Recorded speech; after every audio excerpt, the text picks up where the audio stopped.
my name is Adri and welcome to the Lazy Arts channel. If you don't already know, I'm a self-taught sewist on the journey of making my DIY wardrobe on a budget and doing this whole thing next to a full-time job. So this is why in this video I will talk to you about my fall and winter sewing plans, even though it's the middle of summer and currently we are in a horrible heat wave here in Hungary. I love warmth and heat and everything, but this is getting to be a bit too much even for me. Even though this is the middle of summer, I have to think about my fall and winter sewing plans and start on them if I want to actually wear the pieces that I want to make in this year, so in these seasons.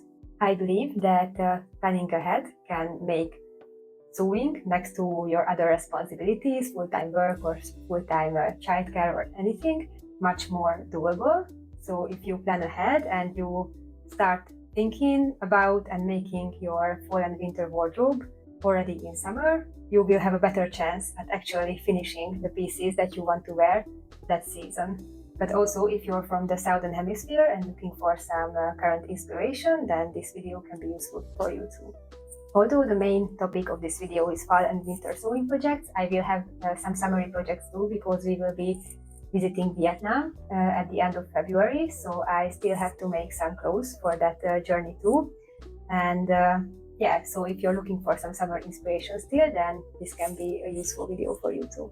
So first of all, I still have some leftover fabrics from my Sydney skirt project that you can see here, and I want to make a matching blouse kind of thing for the skirt, so I can wear it as a wedding guest ensemble.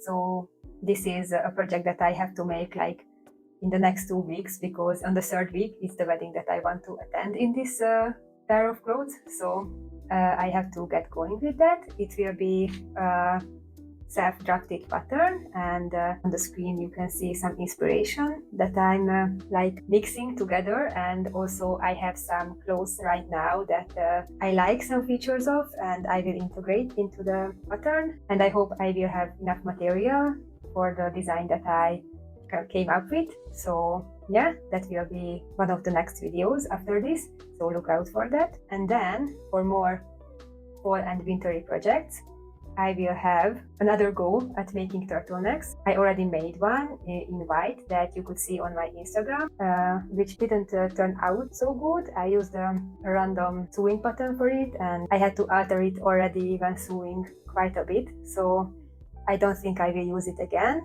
I will rather copy one of my existing shirts that fits me really well, and it's a stretchy fabric also, and I will come up with a neck design for it. I don't want a full turtleneck, I just want a mock neck design, so like this. The full turtleneck doesn't fit me so well, so I'm going for this mock turtleneck, or I don't know how to call them, but yeah. And I already picked up 2 fabrics for that. I figured after my first attempt that sewing from a wholly plain fabric is really not good for this kind of shirt, so I picked up some ribbed material from I Love Textile, so it was a really good price, and also the girl working there was really nice with me, and she lighted up the material a bit to check if it's synthetic or cotton.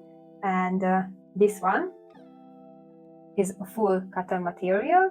It's like a beigey cream material. It doesn't show so well at the camera, but you will have to believe me, it's pretty similar to the ones I'm wearing, but it's a bit more yellow.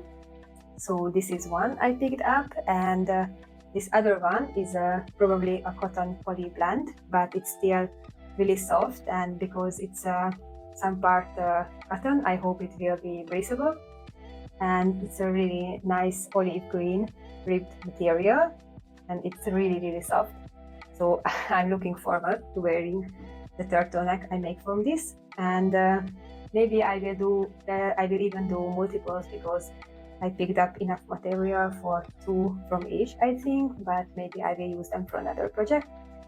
And I also have some cotton fabric that I bought for t-shirts, so maybe I will consider using them too. I don't know yet, but let's just say I will have some self-drafted copy turtlenecks that you can make also with me in the fall. So yeah, these are one big project because I'm really looking forward to them. I don't have long sleeve shirts, so this is one thing I really miss in my wardrobe, and I want to make multiples because I can wear them on their own, I can wear them layered, and if we are already talking about layering, the next project that I really wanted to make last winter too, but I didn't get around to it, is a Pinafore dress. I don't have a material yet, but I have something in mind. So I'm thinking about using thicker linen fabric, which is like around a chocolate brown, maybe a bit more gray chocolate brown color. So I think this darker but not all gray or black material can integrate nicely in my wardrobe, and I will be able to wear it with a lot of shirts, and maybe even without a shirt in summer. I'm really looking forward to doing that. I have some photos and inspiration pictures. I'm planning on having a curved like mid-deep neckline and some ties on the back to cinch it up in the waist, but it won't have any buttons or zipper closure, so I will be just able to pull it over my head and then cinch it in with the ties at the back. So I hope it will be really comfortable for sitting around all day in the office and just for going out in town. So stay tuned if you want to make something similar. And yeah, I'm really looking forward to doing that because I've been waiting for a whole year to do it, and I'm really excited to add it to my wardrobe. Okay, the next project is also more fall-y and wintry,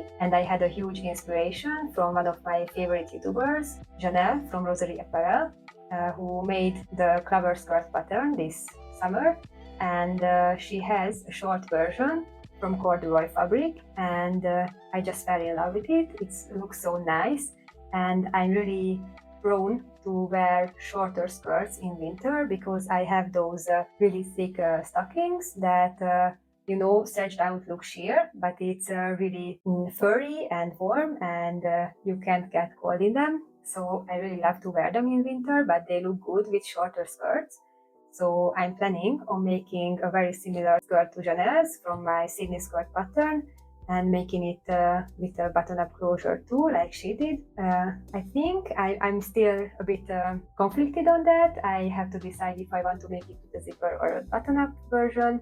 Sometimes I think the buttons are just too restrictive, like you can't really wear it with another button-up shirt, like sometimes I have the feeling that it's too much to have buttons on the bottom and the top too. So I'm still thinking what closure I want to use for this, but I'm planning on making a skirt like this, so look out for that. And I don't know what color I should do. Maybe you can give me suggestions. I still have many problems with doing like a color consistent wardrobe. I'm really working toward it because now I have a very large palette, like colors all over the place, and I really want to make a consistent wardrobe and reach consistent wardrobe with my me-made pieces. So I don't know yet what to make. I will have to put out all my stuff and decide what I want to do. Also, I would really like to make button-up shirts this season, but I won't have the time, unfortunately, because I have a big project that I'm working on while doing all the other ones that I'm showing you guys, and it is quite a big one and an important one, and I hope it will turn out good and I can show you at the end. But until then, I will have to work parallelly on that and the project that I show you. So I won't have time to make button-up shirts probably this season, but I really like the Noah shirt that I made last year, and it's my favorite make today. And that's why I want to show you the process, how I sewed that. I already recorded that 1 year ago, and I will share it with you. So if you want to make a similar shirt or you want to do this exact pattern, which is a free pattern from a fabric store, then you can make it, and maybe my video can help you to have a more visual aid for this process than the written instructions that they give for the pattern. Another project that I would really like to do, but I probably won't have the time, is crocheting a sweater. I started crocheting a sweater last year also, but the yarn that I was using for the project just didn't fit it, like it was too heavy and thick. I inherited the yarn from my boyfriend's grandma, and it's beautiful and it's probably wool, but I just can't use it for this project because the sweater won't look the way I want it to look, and I had to like take it apart 4 times and do it again, but it just doesn't look the way I want it to, so I will have to search for another yarn for this project. And sadly, I probably won't have time to do it this year, so I will have to do it for the next seasons. But yeah, this is definitely on my list because I want to use it to winterize my summery and spring makes, so I can wear them all year around. So this would be a really useful asset in my wardrobe. And onto the more summery makes that I want to make for our trip to Vietnam. I plan on making several linen pieces, and I already have this beautiful pink linen fabric from Bubulakovo for the first one, which will be a bundle like a tie back top, which I will draft for myself, and I hope it will be a quick and easy make. I won't have to suffer too much by doing it. I love sewing, but it can be a lot of pain in the ass, like figuring everything out. So yeah, and also I got this beautiful fabric from Bubulakovo as the part of our collaboration, which they advertised on Instagram and on their Facebook page, in which they give you free fabric, and in exchange you have to give photos and videos of your making process and the finished project that you make from their fabric. So from this I will make the bundle like top, and I really hope I can make some nice photos and videos. It's not my strong suit. It really doesn't come natural to me to like pose in front of a camera or do photos or do a video recording, so this is definitely the hardest part for me in this whole process. But yeah, I really hope it will turn out good because I want to have more projects in collaboration with them.